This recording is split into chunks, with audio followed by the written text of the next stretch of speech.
According to C.S. Lewis, obedience is the key that opens every door.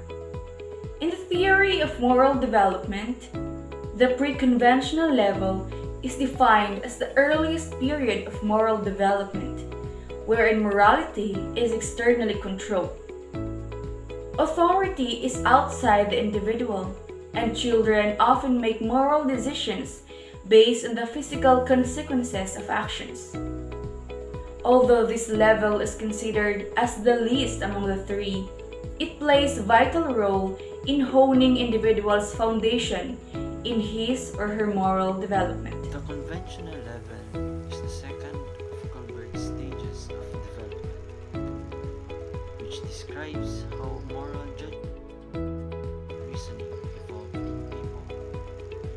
This substage involves an individual being aware of societal standards and norms, and adhering to them in order to maintain social status and order.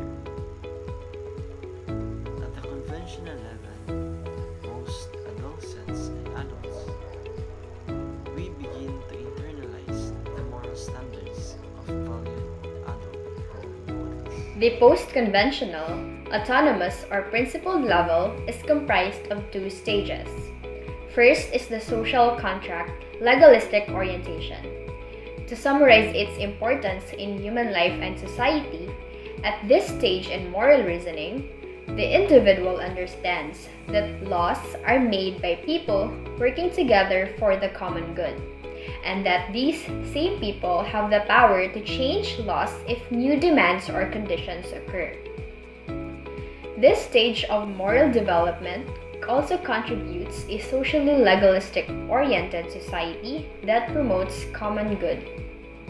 Next is the universal ethical and principle orientation. At this stage, it is important that the universal and abstract ideals like dignity, respect, fairness, and equality are driving forces in the formation of a set of ethical principles that are individually important in our respective moral developmental growth. The aesthetic is the realm of sensory experience and pleasures, and is ruled by the passion.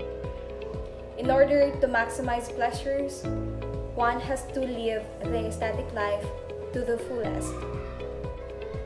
Increasing one's aesthetic pleasures is one way to combat boredom, and there are many described methods of doing it so. He proposes that the anticipation of an event often exceeds the pleasure of the event itself, and he suggests also the ways of drawing out anticipation. Aesthetics makes us happy. Example is happiness and calm that we get. And also, it makes us appreciate the things around us. In a religious life, one is ruled by total faith in God. We can never be truly free, and this causes boredom, anxiety, and despair. It relieves the psychological effects of human existence, and in here, true faith does not lead to freedom.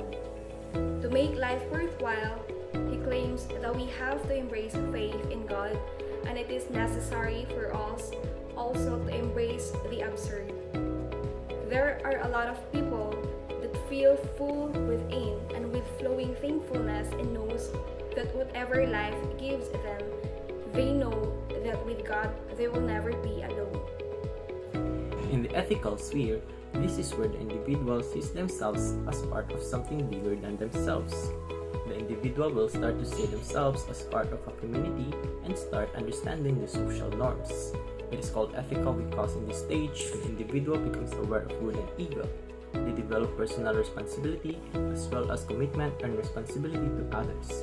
In the ethical stage, you have risen above concern of just yourself and your pleasures, but you are now part of a bigger community, and there are bigger principles and social norms that you are now submitting to. Your motivations are more than your sensory desires and appetites. The importance of the ethical stage is that it makes one's life bigger and more meaningful.